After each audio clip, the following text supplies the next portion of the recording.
Welcome to Thoughts in the Glass podcast. I'm LaToya. And I'm Kendra.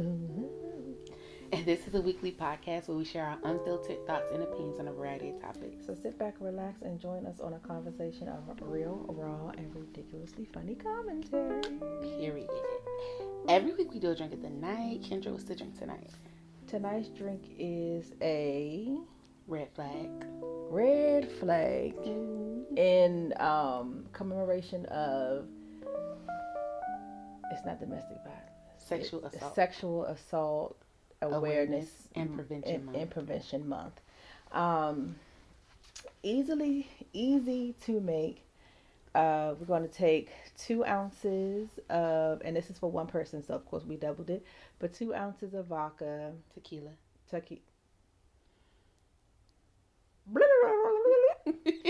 2 ounces of tequila, 1 ounce of cranberry juice, 1 ounce of grenadine, a half an ounce of fresh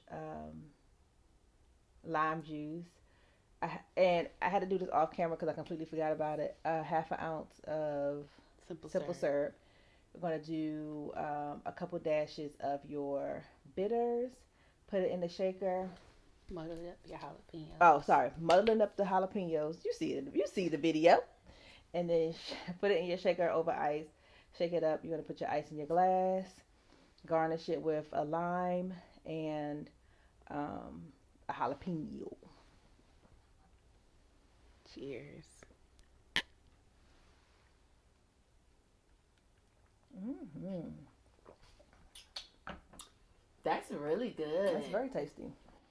I feel like this is a perfect metaphor, right? Because it's the last week of April. Okay. And we're going to talk about Sexual Assault Awareness and Prevention Month. And so with the drink being a red flag, I think it's a perfect metaphor because just like red flags, it tricks you, right? Yeah. Like the drink tastes so it good. Ain't terrible. Yeah. It got a little something that you can tell. Exactly. It's a little hint of spice, but it's also good. But it's just like we maybe do with red flags. You kind of overlook the spiciness because everything the drink tastes good. Yeah. Yes. Which, as we were producing this episode, I didn't really make that connection. But now that we're tasting the drink, I'm like, oh, yeah. That's how your mind be. It plays tricks on you. You don't pay attention to the dangers. Because the everything jalapeno else so tasty. Yes. So everything else is so works so well together. Yeah, the red flag. Red flag. It's most of the drinks that we make are good. I don't think we've had a drink that we didn't like, and I think prior to recording, we usually will research the drinks and stuff like that. So we ain't if it's a drink that we already know we're not gonna like the ingredients, we're not gonna do it. The only time the ones that we don't like is, and we try it because the new thing is anything with that grape taste. Oh yeah. But that's just me. I don't like that grape taste. You don't like it either? It also, I'm like that with cherry. But for the most part, as we're planning and prepping and we're thinking about what we're going to do, we usually pick drinks that have ingredients in it that we know we're going to typically like. Yeah. All of that to say, this one surprised me with how tasty it was. When I saw all the ingredients, cranberry, jalapeno, whatever, all those things mixed together, that it might be okay. But I don't know why. The ingredients are basic, but I don't know why when they all mix together, it really tastes good. It tastes like, let me see if I can tell you what it tastes like. Okay. It tastes almost like a Jolly Rancher a little bit. But if y'all can imagine. Exactly. With a little tahini on it. That's exactly how it tastes. So anyway, not to deep dive into the drink, but it just surprised me. So, getting into it, unless you have anything you want to say before we get into it. No, let's get into it. Okay. We usually keep it light, but every so often we do throw in a serious topic. And I just felt like this was prevalent because I don't know if y'all have felt like this, but I feel like with the Epstein stuff going on, with the Diddy stuff going on,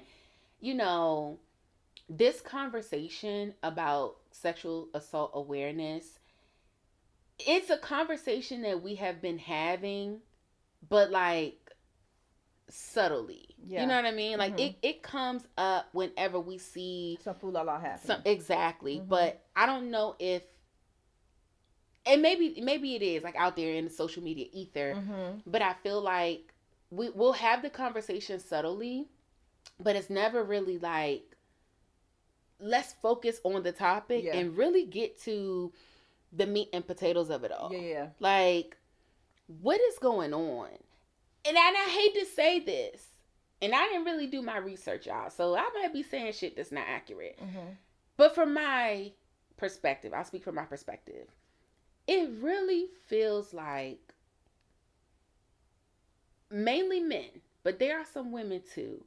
It really feels like these men are so predatory. Like, it's just like, yes. What is that? You know what? Like, why? So I was watching a TikTok clip of I can't think of his name, but he's the guy that does.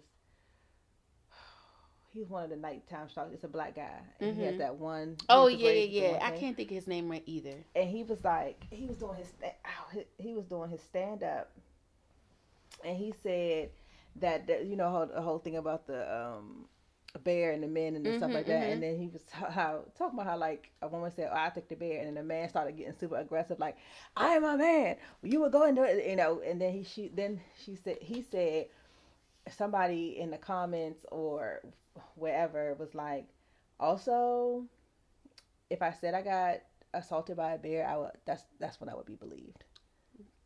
That part. And he was like, and he said, and I'm thinking women feel like this universally. Like, I could say I got attacked by a bear and immediately believed. That part. And so the thought of,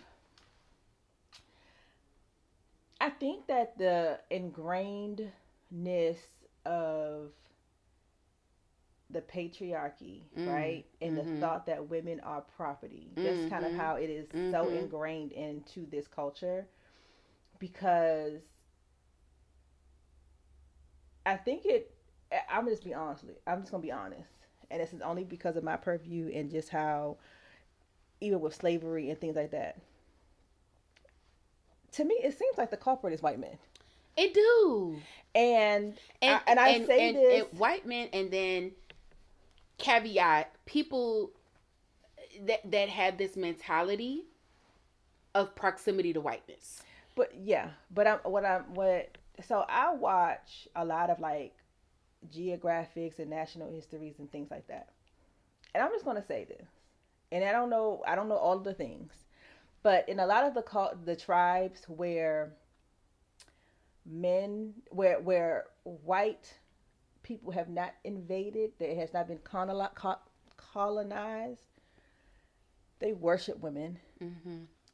Women are allowed to have, not all of them, I'm not going to say all of them, but women are allowed to have multiple husbands. Women are considered the prize, all the things. When I look as far back as I can, as they've talked about in history, when you deal with Caucasian folk, they always, anything weaker is considered property. Anything that, so we talking about boys, girls, just all the things. To the point, it's this little reel that comes on to my thing, and it has like stories of like what it's like to be a T-boy, house T-boy, whatever. It's talking about like in different places. And again, this is not solely with like white people or white men, because in some of these it's like happens over with the Chinese folks and stuff like that, and how they treat young boys. But castrating young men to continue to have a high voice, and because you're castrated, you know, it just gives disgusting. Yeah, I'm thinking about what you were saying about the patriarchy and how that mindset and that structure infects everything, right? Because even when we think about sexual assault awareness, I think the first thing that comes to people's minds in general is women being assaulted, but men are assaulted too. Yes. I don't know the numbers, but it's not that far off. The thing is, but again, it's where we go back to patriarchy, because a man being assaulted is also considered for men. Oh man, you did something, you did that. Unless it's by another man.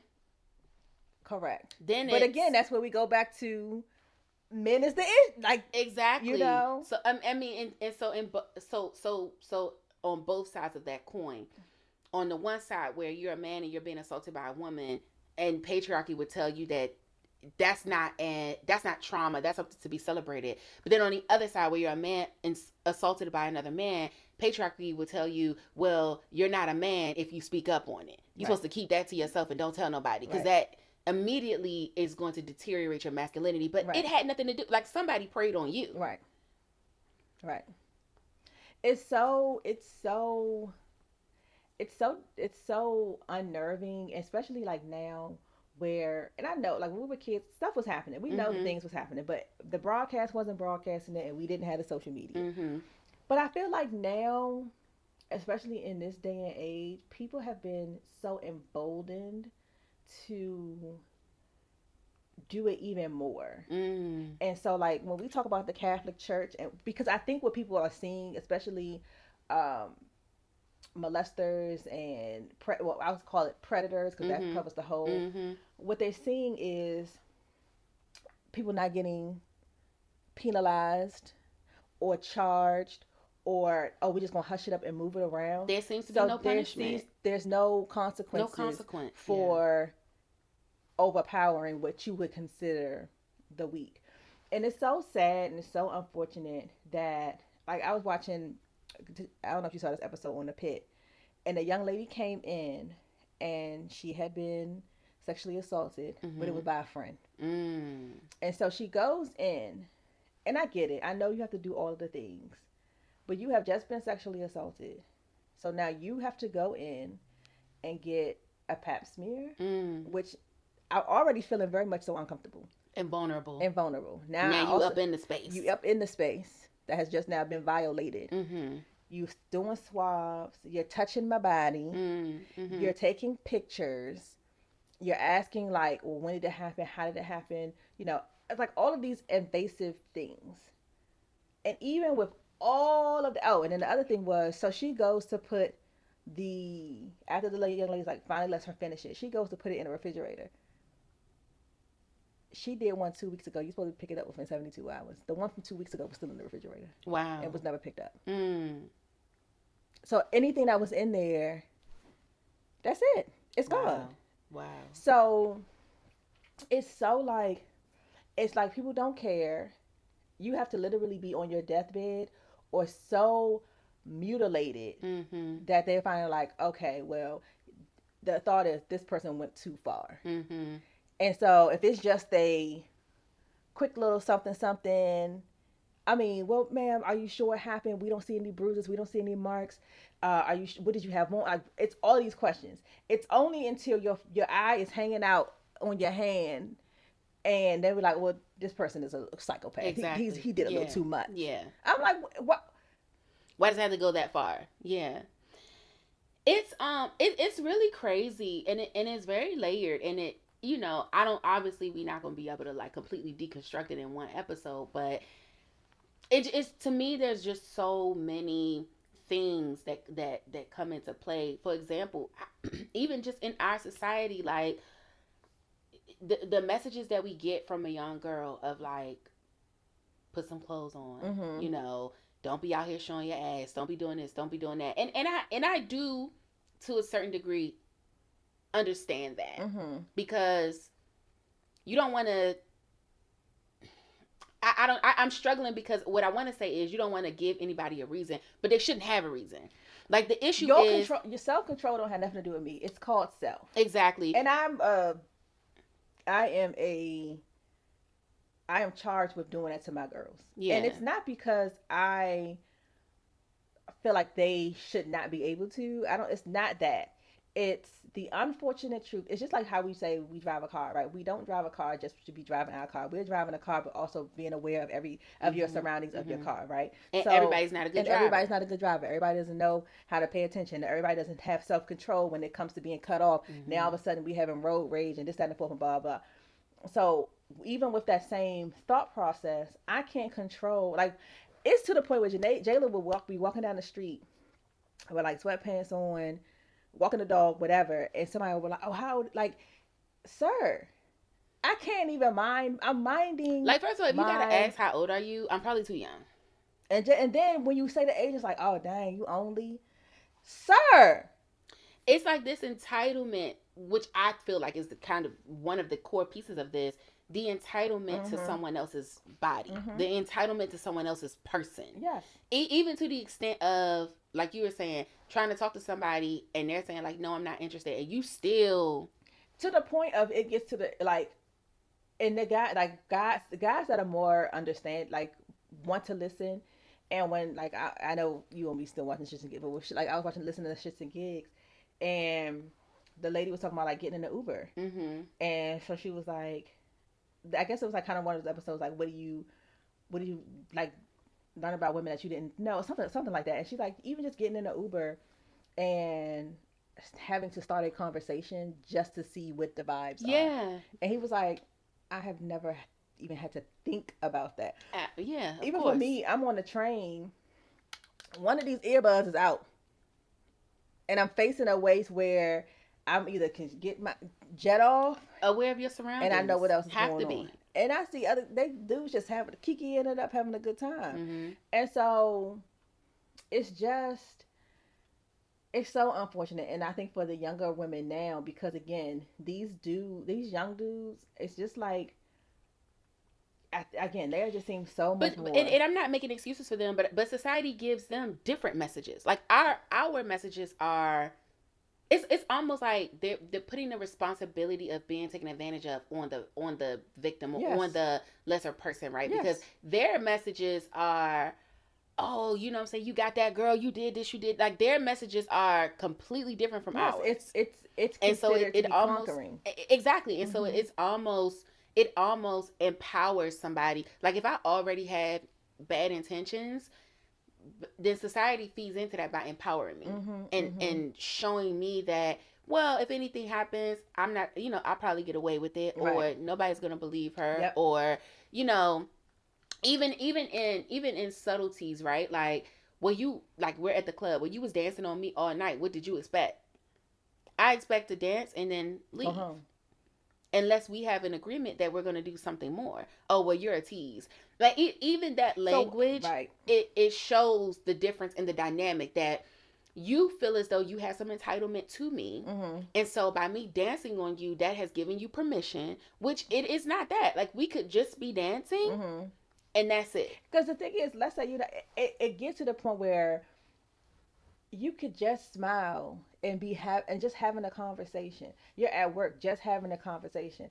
It was this, what's that movie? I can't think of the name of it, but it was just showing clips, and the lady was just being nice, and then all of a sudden the dude is like, "We need to go out, or we need to do this. You need to," and he's crazy. Yeah, and then what'll happen is, in the comments, people will be like, oh, well, you didn't have to, say it with the attitude. You didn't have to shut him down the way you did. It's like, what, like, so then even women who feed into this patriarchal structure, even they will then reinforce what's happening, because now you have all kinds of people telling you, oh, well, just be nice.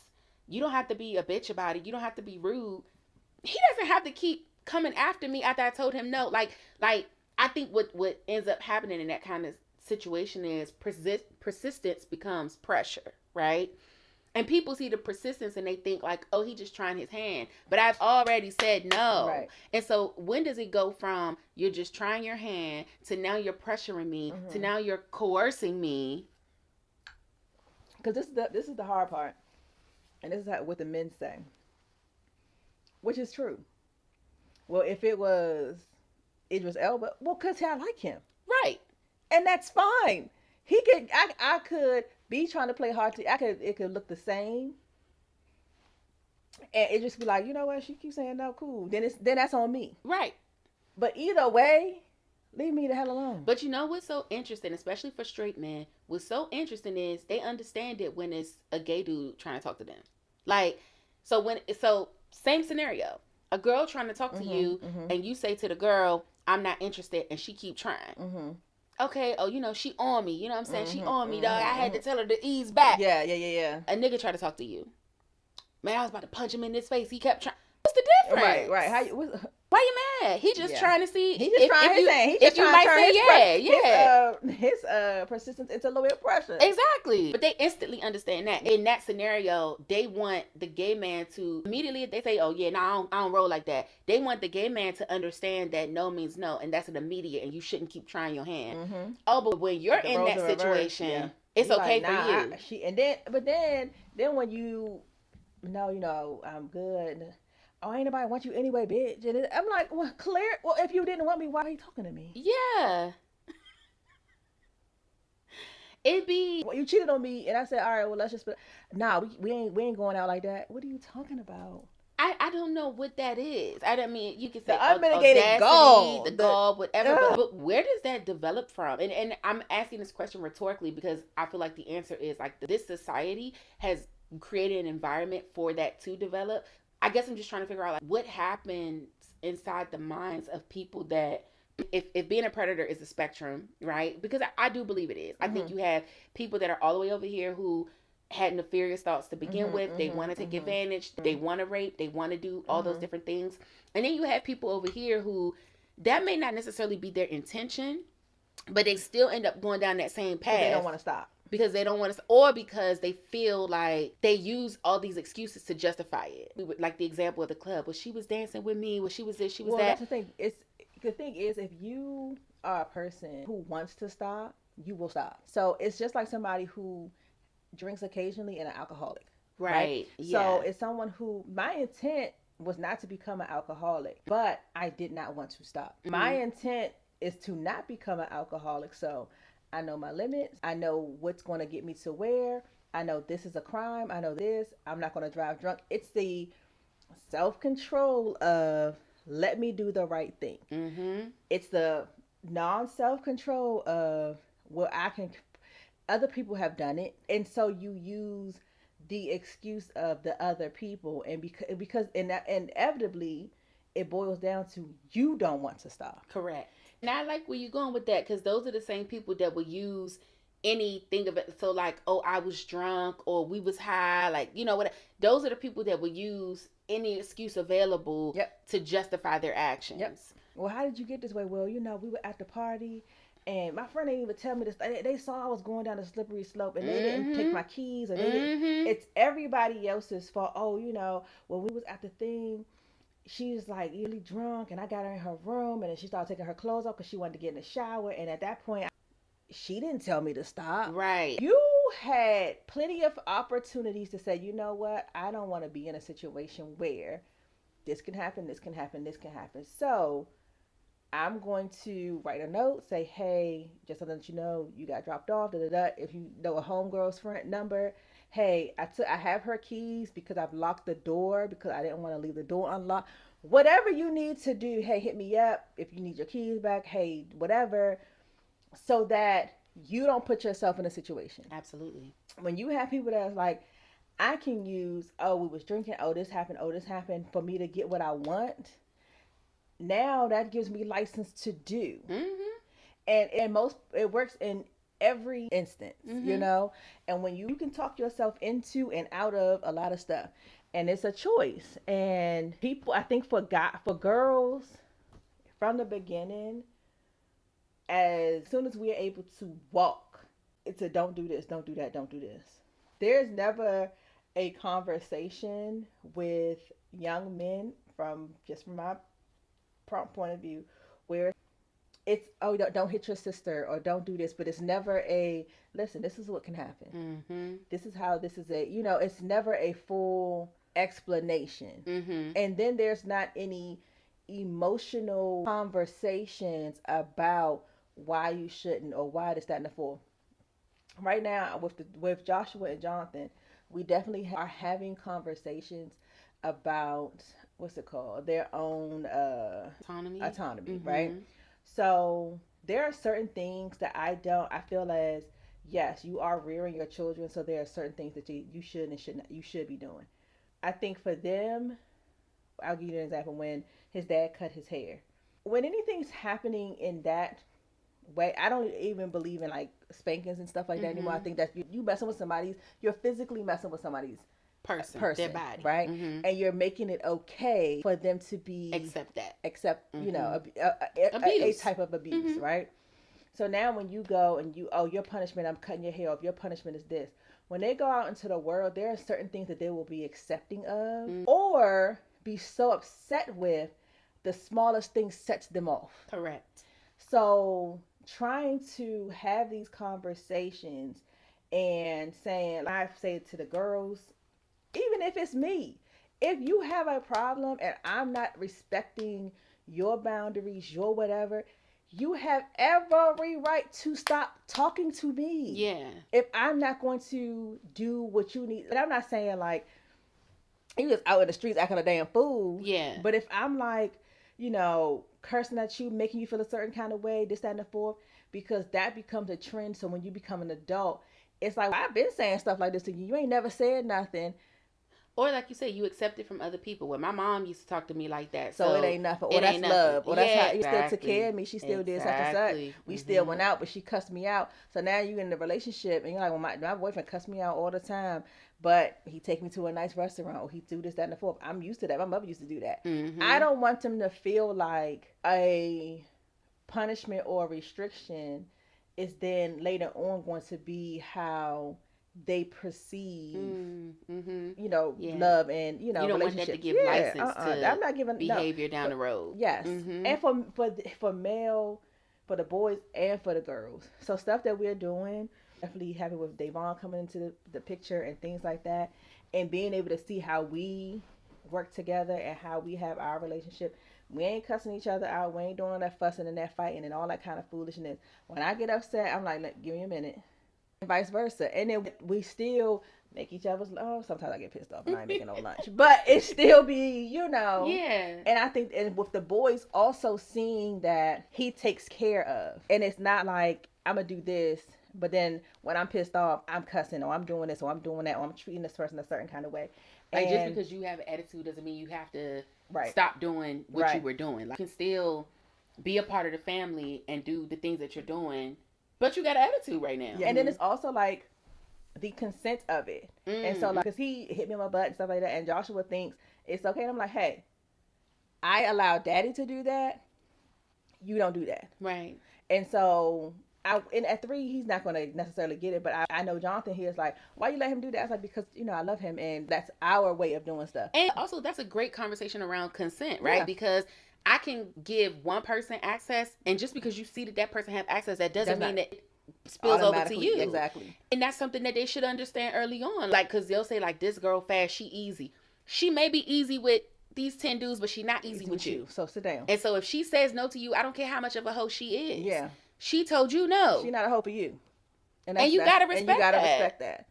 And that's the stuff that I definitely talk about the boys. The girls kind of more just get it. Like, for me not to be a touchy person, them kids touch. And I hate it. But they also will do like each other. And I'm not in the mood. And they automatically be like, all right, cool. And they like, but the other day, it's none of that. It's like, okay, today you're not in the mood. Today I don't have permission. By all means, let me go. So the girls, of course, being older get it. But I want it as more so for the boys to understand, because this boy may be able to hug up on her and this and forth or whatever. That doesn't give license for you to just be laid up on somebody, because you don't know what somebody's going through at home. So keep your hands to yourself, or like, hey, can I give you a hug? Can I do that? And I do that at home. Like, can I have a hug? I don't just go hug my, and Josh would be like, no. I'm like, okay. And then he'd be like, all right, give me a hug.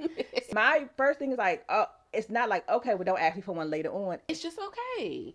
Because that's the other thing people be doing. Adults be like, oh, well, then don't ask me for a plate of food, or don't ask me for, and so now you feel obligated to do it. That's so good. Because it's a reward system. Or you feel like you can't change your mind, right? Yeah. I think that this is so critical what you're saying. Like, even as a child, when it comes to non-sexual affection, if you're asking for something and I say no, and I feel like there's going to come a punishment down the line, what I'm learning is, if I do want affection, I can't say no, because then if I change my mind, I'm not going to be able to get it later. And so then you get older, you get to an adult, and a guy wants to go take it to the next level with you, and you're afraid to say no because you're like, well, I'm not ready right now, but I kind of like him. I might be ready later. Yeah. But if I say no now, then I may lose my opportunity. So now, because of things that you learned as a child, you are negotiating with yourself about whether I should give in to this, even though you're not ready. And I think that's very, like, even me personally, I have been in situations like that where I'm like, it's a little early, but I know if I say no, then he's going to be hurt by that, or going to feel like, well, fuck you, you know, whatever. You know, at that time, being young, really the takeaway should have been, if that's how he's going to respond to it, you shouldn't be dealing with him anyway. But in that orbit, you're not thinking like that. In that orbit, you're thinking, I kind of like this person. I do want to see where it goes. But I do also understand, I guess it's a pride thing too, right? Like, their pride is being hurt by it. They putting themselves out there, being vulnerable. Then you reject them. Then now they close up. Forget it then. And you're like, well, I didn't mean it. Like, I just don't want to do it right now.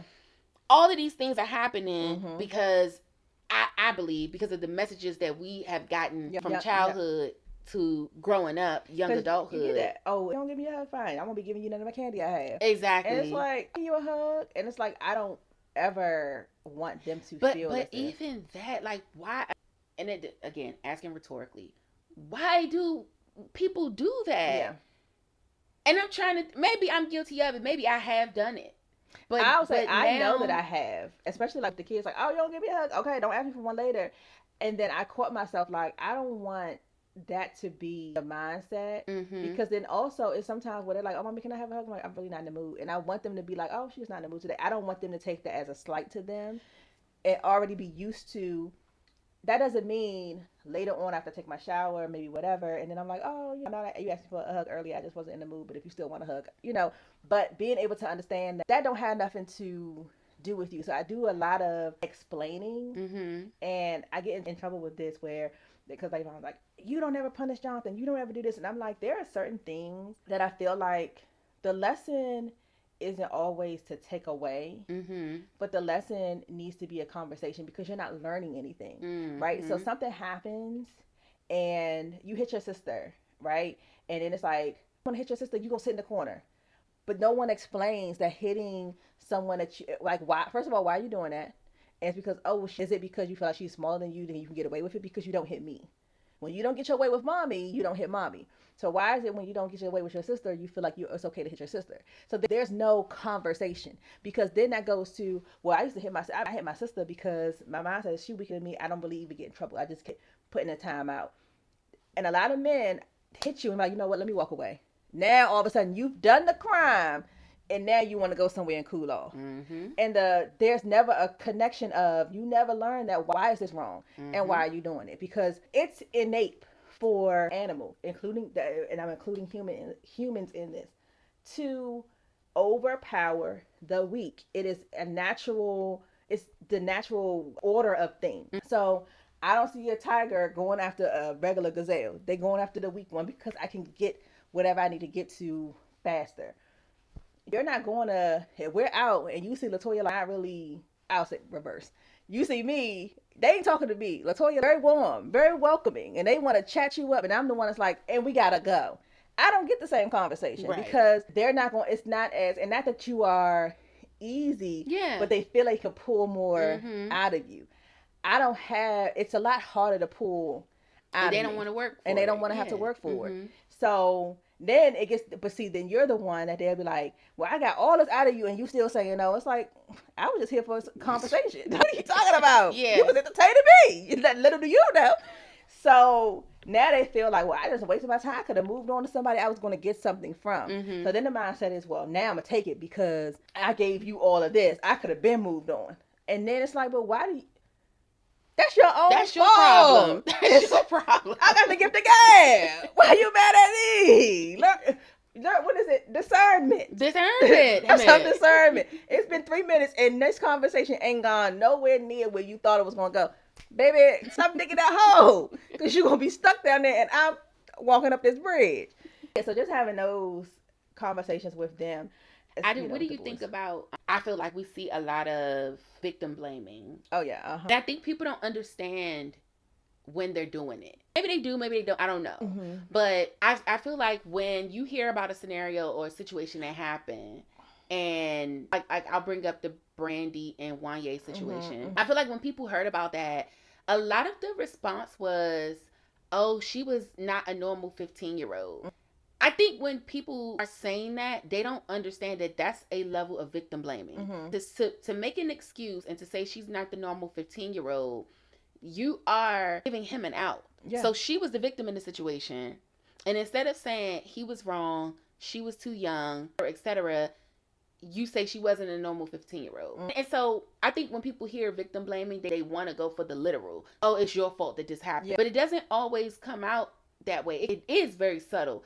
And I do believe that a lot of people don't realize the mentality of victim blaming is basically making an excuse for the predator. And so we constantly are having these conversations. Like, I was shocked at how many comments like that I saw of people saying, oh, she was fast for her age. Oh, don't let Brandy fool you. She was out here. Like, what?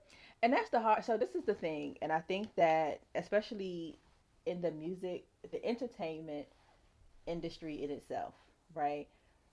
They have allowed the gloss over, because the Celine Dion was the same thing. Mariah Carey, same thing. So Aaliyah, same thing. And I think what ends up and Palmer talked about this on her podcast with who she had on there, one of the Disney girls. I can't think of her name, but one of the Disney girls. And she was like, why was my boyfriend, I'm 15, why was my boyfriend 25? Right. And she was like, why was I got to marry somebody that was 30? Demi Lovato. Demi Lovato, yes. And so I'm thinking to myself, I can unfortunately understand the mindset, and it's not right, because of what people label as adult isn't always what you look like in your age. And this is not... Yeah, but we literally have rules and laws. This is what I understand that, but the rules and the laws for the entertainment industry is not the same rules and the laws that we are abiding by. That's well, it's the same rules. They just don't have to follow them, right? Clearly, yes. But then the other thing is with what I'm thinking about, even with these parents, right? And I commend Marseille Martin's parents for how they kind of attacked this situation, because Marseille Martin couldn't just be out here doing whatever. I think some of these parents look at it as, my child's the breadwinner. My child's also working with, these are their colleagues. These are not just like other adults. Peers. These are their peers, right? And so I can see how slowly your mind kind of glosses on, they are equally yoked in what they have. And this is what I mean when they don't look at like age or appearance. Yeah. Because all of the other things, we have the same thing. She's just, 16. But then the mindset goes to, okay, but in California, 16 is legal. Okay. And this person, like in Maryland, I think you can get married at 12 with a parent's consent. Yeah. So there are still, like, we have laws, but the laws, if your mama said you can go out with such and such, then I think the onus then goes to, where was Mr. and Mrs. Norwood? People gonna try their hand. A dude's gonna see her. She's making millions of dollars. She's on tour. They're dressing her up. She's not dressing like she's 15. Beyonce wasn't dressing like she was 15, 16. Right. So the appearance, like, you have all of this, and then way over here is like, but yeah, she's still this age. There are men that was like, no, I don't care. All you can have, baby, you can be a billionaire. You still 16. You still 17. But to me, I'm sensitive to the topic because I feel like, as somebody who physically has always looked older, not that I'm not in a Brandy situation where like I'm the breadwinner, blah, blah, whatever. But like when I was 15, 16, even 14, out with my friends, I didn't look like that age because my body was developed. And so to me, I feel like just because it's presented to you in a certain way, you still have to, because I feel like people could say that about me, like, well, where was your mother at? Even though, honestly, my mother definitely did not play about that. But when I'm out with my friends, like, we at the mall, my mom's not around. Yeah. So I very well and could have had a boyfriend that was way older than me. Mm-hmm. Him not knowing what my actual age is because to him I look like you grown. whatever.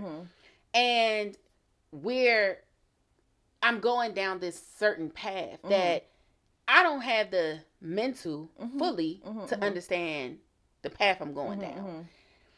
So I think, and it's hard because in those instances, if the dude don't know, he doesn't know. But when he does know, so like even if I'm looking a certain way, and then you find out like, oh, you in middle school, oh, you only 16, I'm gonna have to leave you alone. Like I feel like that's where the responsibility comes on the older person. Yeah, like once definitely. Regardless of how it's being packaged, once you have that information, move off the information. Yeah. Don't move off of how it's packaged because I feel like, is there no inner conviction? Like for me, granted I'm a woman, but if I'm putting myself in the shoes of a man, I see a young guy, he looks older, maybe he's tall, maybe he's whatever, and I'm thinking like, damn, he look good, but I'm 21, not realizing this dude is in high school. So, okay, we talk, whatever. He may think like, oh, I got this older girl, blah, blah, blah. But then once I get that information, even in the conversation of things we talking, it don't sound like he, but this is maturity-wise, I'm going to start asking questions. Like, how old are you again? Whatever. Once I find out that guy is, granted, I'm saying like, if it's being packaged to me as if he looks like, he grown. And maybe he's even acting like he's grown. Once I get the information that he's not grown, I feel inner conviction. Like, I don't feel comfortable being with you because it doesn't sit well with my spirit. Yeah. I don't understand why most, I'm going to say people, because women do this too. Yeah. I don't understand why, for some people, they don't have that same issue. Because it's a predatory thing. Yeah. Right? When you talk about, especially men, more often than not, what they're being told is you need to control your woman, you need to do this to your woman, you need to do that to your woman, right? I think the mindset is, well, I have this young person that I can mold and kind of manipulate. I think this is what also happens when you have these teachers that men, because mostly it ends up, not all the time, but it's, it's somebody that you like, your sister, your homeboy sister, or your homeboy sister's friend. It ain't just, it's usually, not that I have heard, more times than not that I've heard, is a teacher. You're in, for men, you in close proximity, and you know for sure that child's age, right? For men, I think that it's like, I see it, and I want it is in the same. It's on that same line, and there's nothing that breaks it to say, well, you need some rational reasons to continue here, right? And I think that if they've already gotten to a certain point, I think also the mind is like, oh well, I already did it, so what's the point of stopping now? You know what I'm saying? That part. If I'm gonna get in trouble, I'm gonna still. And that taking it back to sexual assault, that's not consent either. Just because we have done it one time, just because you've crossed the line, crossing the line and doing something once, does not give you consent to keep doing it. Right. Correct. But you're, like you said, they will use that. Well, we've already did it, so why are you acting like this now? Okay, I was being fast, I was being grown. Maybe I gave you access at that time, but now I changed my mind. Yeah, and and it's not. We shouldn't have been doing it anyway. And when I'm talking about parents, part of it, because it's all. I mean, it's at a certain age. Like when you're in your teens, you really don't meet adult. Because like thinking about it now, and I would have wrung my neck. And I don't think my parents found out until I was already expecting Justin. But his dad was 45. Wow. But you were 17. Yes. Okay, that's right on that line. Yeah. Because I'm like, if you were 18, what could they have really said? Yeah, and I was pregnant at 17. And I turned 18 that August. And so when you were talking to him, were you 16 initially? No. Oh, y'all hadn't been talking that long. Okay. But even that, in my mind, I'm looking at Jayla. Jayla just turned 17. Correct. And I'm like, I be damned. But I'm also. But just like your parents didn't know. But this is what I was getting ready to say. I'm also heavily in my kids' business. And so, and we have a relationship where I did a lot of having conversations about age and what I think about age and what I think about, how it needs to operate. Because even now, I was having a conversation with Jayla, and she's like, "Well, he's 18, and now it's March, and you just turned 17, so technically you're only a year apart." Right. But I'm also like, he's also an adult. Yes. It's going to be difficult for me, especially like with with Jonathan. Jonathan turns 18 in September. He will still be in high school. Correct. So these are your peers. Yes. And so if you see someone who is, I'm not even gonna say, there's no way you're gonna date nobody that's no damn freshman. But what if he do? But my mindset is like, that's too, like 15. Are you 18? Absolutely not. But they in the same school. They in the same, So I think, but even with that, I'm like, 'cause how old was Wanye? They weren't that far apart. He was 20. Well, they were. He was 21. She was 15. Okay. So, but what I'm thinking, what my mind goes to is what you just said. They still peers. Yeah. And so, I, as a parent, are like, I don't give a damn, y'all peers. She's 15 and just got out of middle school. There's no way. Right? But the mindset of a very much so still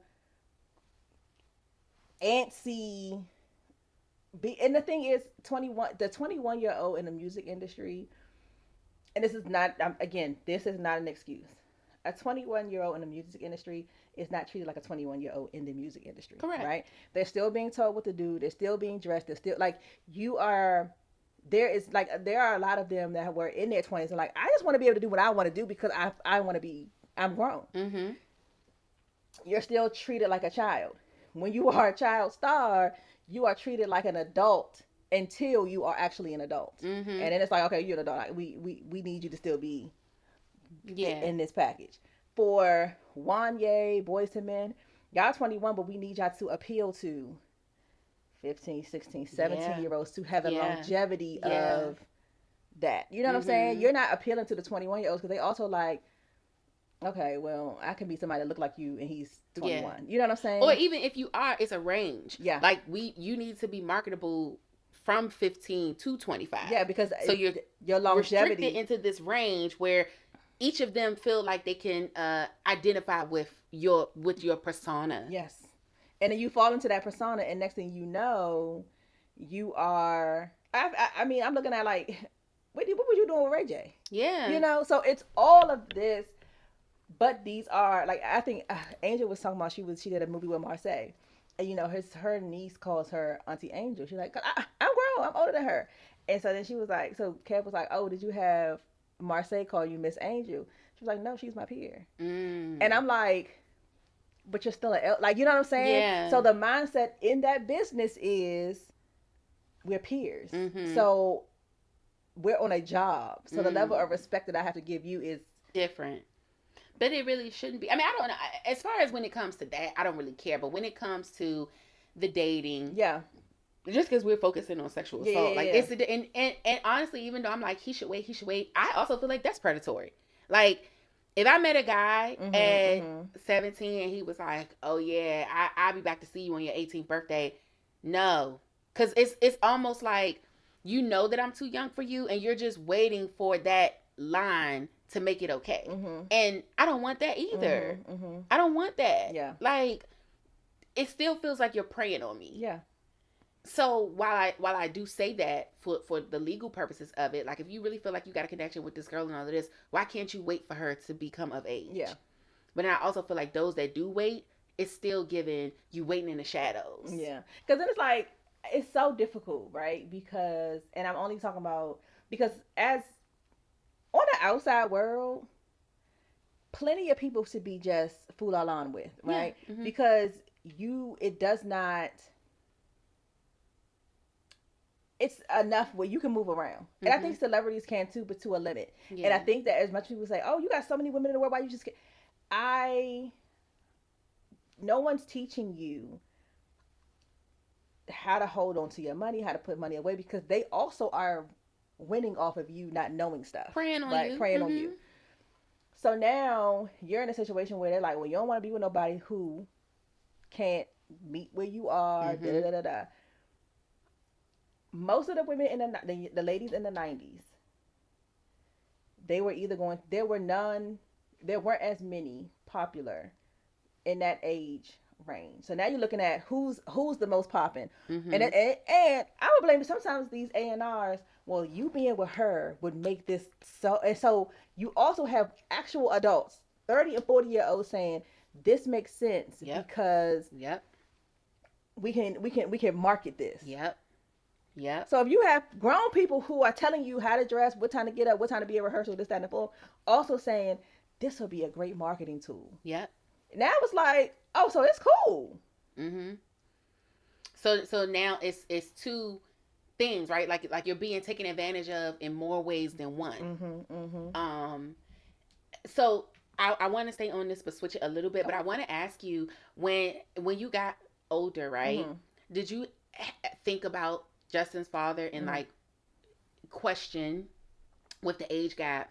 Why did he why did he want to be with me, knowing how young I was? I know exactly why. Because he didn't have his own shit together, and it's Mm. easy to be at a job and have a couple coins and a job and a car and this and the fourth and appease a 70-year-old, but that's not working at Applebee's ain't doing shit for somebody that's your age. Yeah.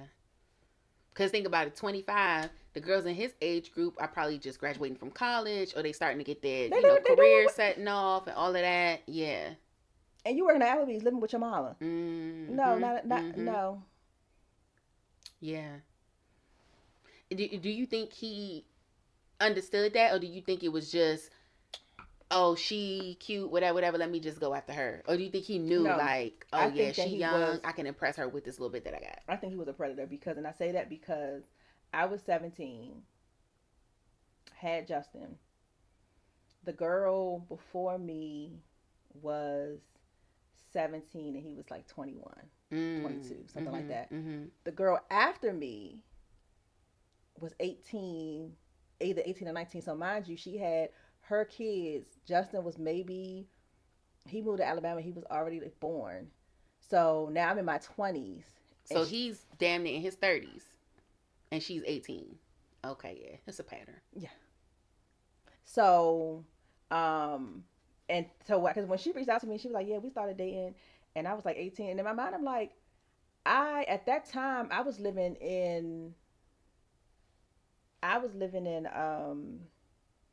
Old Forest Creek, so I am 23. Mm-hmm. So that means he is like 28, Yeah. and she's calling me, and she's like, I found out, like, I think she saw me on Facebook. She's like, I think that by that time they may have had one, or the other baby might be young. It may have been young. So I think I'm 23. She might now be like 20 something, Mm-hmm. and so he may have been like 28, like Like 26, 27, 27, like but 27, still to her 18. Right. So you go down to Alabama and start doing bullshit. Mm-hmm. So no, that was the only one that was around his age was his oldest daughter. They went to school together, I think. Okay. But Interesting. mm-hmm. Yeah. I just think I don't know. Okay, so let's talk about prevention, right? Because Mm-hmm. it's sexual assault awareness and prevention. And one of the things when it comes to prevention that I thought about was your intuition. Mm-hmm. Because I don't know if I ever told this story on here, but I have never been assaulted, Mm-hmm. and I'm using air quotes like that because I do believe that I have been in situations where I was coerced. Mm-hmm. And I do believe I've been in situations where I felt uncomfortable. Yeah, a little bit manipulated. But I went with it mm-hmm. anyway mm-hmm. because, oh, I don't want him to think I'm mm-hmm. teasing him mm-hmm. or whatever. Mm-hmm. So a light form, I guess, of it in that sense. But I've Mm-hmm. never been like viciously mm-hmm. and overtly mm-hmm. assaulted. Mm-hmm. However, I had a situation one time with one of my mom's friends, and we'll have our moms on later on. She could tell you her perspective of this story, but this was a guy she was dating. They had been dating for a while, and I really liked the guy. Like, he was really cool with me and Amari and Chris, and like, I didn't see any signs of this maybe going down a negative path. My mom really liked him. He was just a nice guy. So he tells me that he's gonna go to the mall and get a gift for my mom. I think it was for Mother's Day and for her birthday. And I was like, oh, can I go with you? I'll help you pick out something nice for her. He like, yeah, come on. We go to the mall, went to Greenbelt Mall. We had a great time. He had bought me some shoes. We ate. He bought me food. We searched for a gift for my mom. We got her a cute little purse. Mm-hmm. And then on the way home, so now the day is ending, we're on the way home. They're just dating, so they don't live together. But they've been dating for a while. Mm-hmm. So on the way home, he's like, I think he did construction for work, or like, I don't know what he did. I guess he was like a project manager, so he had different projects he was working on. So on the way home, he was like, I gotta stop by one of the houses real quick that, you know, is being worked on. So I'm like, okay, cool. I'm sitting in the car thinking like, oh, okay, you know, you go in there, do what you gotta do, then we're gonna head on home. We get to the house and he's like, do you want to come inside and see it? Like, we redid the basement and this and that. Like, do you want to come inside and see it? So instantly, my intuition was like, no, I really don't want to go inside. Yeah. Like, my intuition wasn't saying danger, but I'm a kid. So mind you, I'm like maybe 16 at this time. What I felt was, I don't want to go inside this house. I just want to wait in the car. Like, I'm ready to go home. Yeah. So first I said no. And then he's like, oh, you would like it though, because like we put a whole apartment in a basement and this and that. So now I'm like, all right, fine. Like, I really just want to get it over with. Yeah. So we get inside the house and he's like, 1 second, I gotta run it upstairs and do something, look upstairs, whatever. So he goes upstairs, I'm sitting in the living room. So he's like, all right, let me show you the basement. When he opens the door to the basement, it was like a dark, you know how the stairs go down? But from my perspective, it was like a tunnel. Yeah. It was like a tunnel or something crazy. My body and my mind felt like it was a tunnel to hell. Yeah. And I instantly started feeling my heart racing. And I was like, I don't want to go down there. And he was like, wow, I want to show you. Like, we working on it. I was like, I don't want to go down. I don't want to go to the basement. Yeah. So then I was like, I'm ready to go home. And I started being like, I'm about to call my mother. Like, I want to go home. Yeah. So then he was like, okay, all right. You know, I'll take you home. When I told my mom that story, she went off on that dude. Yeah. Now, granted, he never tried to touch me. He never did anything. But my soul was telling me, danger. If you go down to that basement, you ain't going to come up the same. And I think my mom felt that too. Yeah. Because when I told her that, she was like, I guess at 16, red flags for her and for me are different. Yeah. Because immediately she's like, why are you taking her to the house anyway? Yeah. Like, that ain't nothing that a young kid would want to see, some fucking construction you working on. Yeah. Like, are you kidding me? Yeah. She went off on that dude. And I don't think after that, their relationship was never the same. Yeah. I think because nothing really happened, he was trying to salvage the relationship. Yeah. But my mom was just like, she's not going to ever feel comfortable around you again. And that's making me uncomfortable. Yeah. So I think they did kind of try to stay in communication, but he never came around. Like, they did stay in communication, but he never came around us again after that.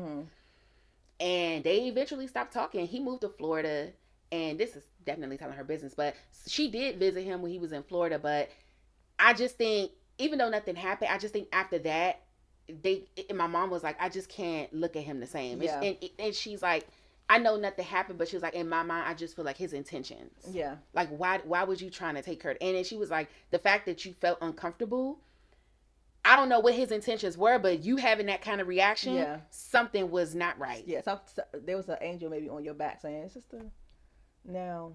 But, and luckily, thankfully, because I do really believe that if I had gone to that basement, something was going to happen to me.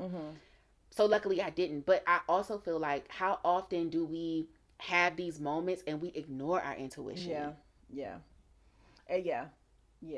And I'm not saying that for the people that things have happened to, I'm not saying that they could have stopped it. What I am saying is, like you said, you can't control other people. But for me, I feel like now, anytime I feel anything that's off, I'm gonna trust myself. I don't care what our dynamic is. I don't care if we're cool. I don't care if you're my husband. I don't feel good about this. Yeah. No, I get it. I think that women have a lot of, like, I think people in general, but I think for women, we are so much more in touch with ourselves that sometimes I would rather there be nothing getting ready to happen and me say no than the unknown of it. You know what I'm saying? So, because there are times that I think just as people, especially if you've been through things, everybody's red flag isn't the same for everybody, right? So in your story, like with your situation, if that were Janae, I don't know if she would have that same reaction with Davon. You know what I'm saying? They go to the gym together. So it's just different. However, but if she told you, would you be like, now wait a minute, that's weird? Like, even though she doesn't think it's weird, as the mom, would you be like, what the fuck? Where you say y'all went? and That don't sound right. I would definitely we would be having a conversation. Yeah. But if she came to me and was like, oh, we went to such and such, but I just didn't want to go inside, I would then be like, well, why y'all go to the thing? He's like, oh, because I was gonna show her this thing, but she didn't want to come inside. So it would be how he responded.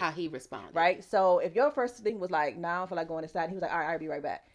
This would never be a thing, right? But it's I need you to do this. Yeah, like, nah, come on in. It's that thing. It's that extra, right? So it's like that. I do believe my mom picked up on that. I didn't pick up on initially. If your first intent was, or your first mindset was like, nah, I don't really feel like going in, and his response as an adult, male adult, to say, regardless if y'all, cool, y'all had a good whatever, if your response is like, nah, I don't want to go in, I think number one, it's like, yeah, probably shouldn't, because number one, why you asking you shouldn't be at a construction site. Number one, right. You're stopping to do this, and the fact that you even have asked the question, I just believe they would not be asking Janae to come inside of nowhere. Right.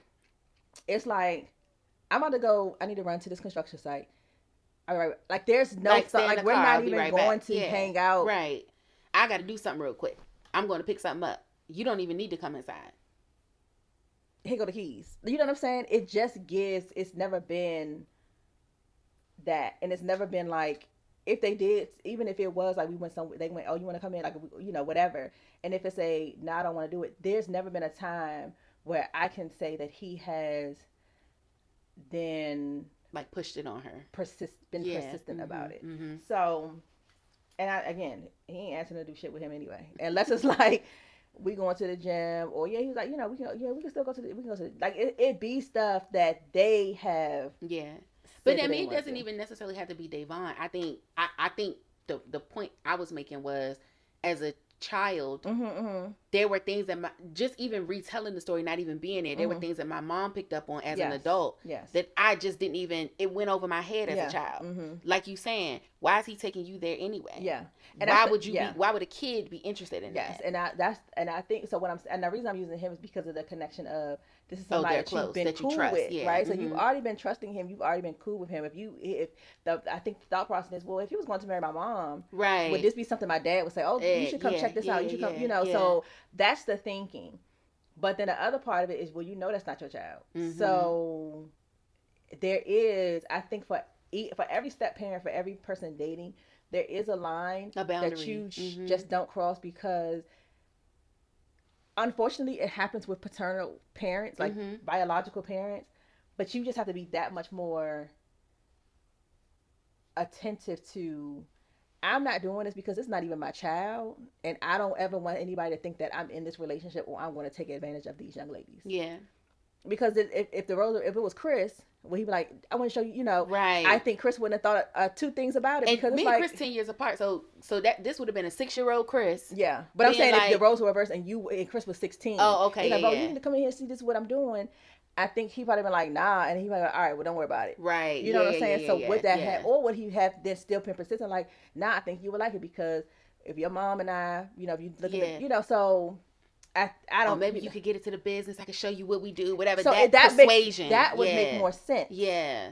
Why you got this 16-year-old girl? Right. And I think for men, now, there are pedophiles who like boys, so that would be a way to coerce. And they're like, I just want to take him in there because if he wants to get into the construction field or see HVAC or see how it all comes together, most girls don't give a damn about any of that. But also, too, boys tend to be a little bit more vocal, because like you said, Chris, like, I went along with it just to, like, okay, like, I'm just ready to go home to appease him, yes. Whereas I don't think Chris would have. Yeah. I think Chris would have been like, no, I'm not going. Like, you know what I mean? Like, he's a little bit more, as a boy, he's a little bit more vocal. Yeah. And sadly, society gives them the space to be more vocal, where we're taught to be more complacent. Yeah. And, go along to get along, kind of thing. Yeah. So, yeah. But real quick before we wrap it up, that I wanted to say a few other points about prevention. I also think that when you know that when you have information about somebody, not to say put that person on blast, but I do think that we should start doing that. Yes. Because what happens is somebody does something weird to you, or you find that the vibes are off, and then you don't say anything, and then you find out later that they've done something to somebody else. Yeah. And I know we can't catch them all, but I feel like if Not the Pokemon. Right. But I feel like if we start to be both vocal about it. About like this person is weird, and I don't want to hang out with such and such because every time we do, the vibes are off. Like if you start saying that, then it shines a light on them to whereas people are not as trusting and they're not able to. It lessens their opportunities to get more victims. I definitely understand what you're saying, but the hard part with that is just like what's her face? K. Michelle was on Jason Lee, and she dated R. Kelly, and she's like, "Well, that wasn't my experience." So then you have women who are like, "Well, he did what? Well, I've been around him plenty of times, and he's never done anything like that." So then that's the hard part. I do get it, but then I don't know, but I just feel like so then maybe this person has to have maybe they will have that. He iffy. Somebody said he's weird, but then somebody else said he's cool. I'd rather it be like that than the people that know that he's weird don't say nothing. Yeah. And now some unsuspecting person is going into this. Yeah. We find out something happens to her, and I really hate this. Find out something happens to somebody, you be like, I always thought so and so was weird. Well, why the fuck you ain't say nothing? I think that the hard part in that and nothing really happening, but he's weird, gives like, well, nobody else thinks that, so maybe you just don't hang out. So it like maybe you hating. Yeah, and it's the hard part because then now you're being excommunicado because you be calling out shit, and now because you're the problem, you're causing the problem, you're stirring the pot. But do you see how that's another layer of protecting the predator? Yes, that's what I'm like. We have great ideas of how things can happen, but if you're in college, it's your first year in college, this dude is weird. You're saying this dude is weird. Oh, girl, you're a freshman. You just don't know how to handle yourself. Now it's like, oh, don't invite her because she always calling somebody weird or she always doing this. So now you've been excommunicado, and now you ready to, I don't even want to be here no more. I need to transfer because now you have a reputation. Yeah. But now you go to the next school and something like that happens again, but you've been trained to, well, don't even say nothing because you could just stop hanging out with them, but you don't want, or now you're protect yourself, but you're not letting everybody else know. Like, oh, why you don't hang out with us? Oh, and now you make it, now you're adding making to excuses. And making excuses. I mean, okay, you're right. It's hard to do that, but now it don't for people that be like, I don't have to hang out with you niggas like if you're that, if you are 10 toes in, I can be by myself, and I think this is the part. But it's hard to do that when you're young. But being assaulted doesn't always happen to young people. I know we were talking about young people, but I mean even adults. Yeah, but see, this is I think part of this is why I have these conversations with the girls, and I would rather you come and we can hang out. I don't ever want y'all to be in a situation where you so pressed for friends that you allow bullshit to happen. Mm-hmm. And so now when I'm gonna tell her business, but Jayla was at the movies with this guy, and he had took her out, I guess, for her birthday or whatever. And so they was at the movies, and he was like trying to buy her, like doing a little too much, but she was like, I mean, it wasn't too crossing the line, but they in the movies. And I guess he fell in the way and like grabs her to try to kiss her. And she was like, no. But she's like, and I don't know if he didn't hear me, but he kept coming. And she's like, she screamed out, no! In the movie theater. But I'm like, I would rather you make a scene. Yeah. And she was like, and I will never talk to him again. I would rather you have that personality and for dudes to be like, yo, she was in there being weird. Like, I would rather people feel their ways and them to be, security come. Yeah. Than for you to be like, all right, let me just do this so that nothing happens. Because now you put yourself in a situation. Yeah. So these conversations that I've been having with them is to help to make sure that they have their own voice and I'm not comfortable. Let me move on. I don't know what else can be done as far as prevention is concerned. Because like you said, niggas need to just stop trying to touch folks. We can't control other people, but I don't know. Maybe believe people when they say stuff has happened to them. And I know people lie, and I know all of this and that. I get that, but me, 9 times out of 10, I'm gonna believe you first.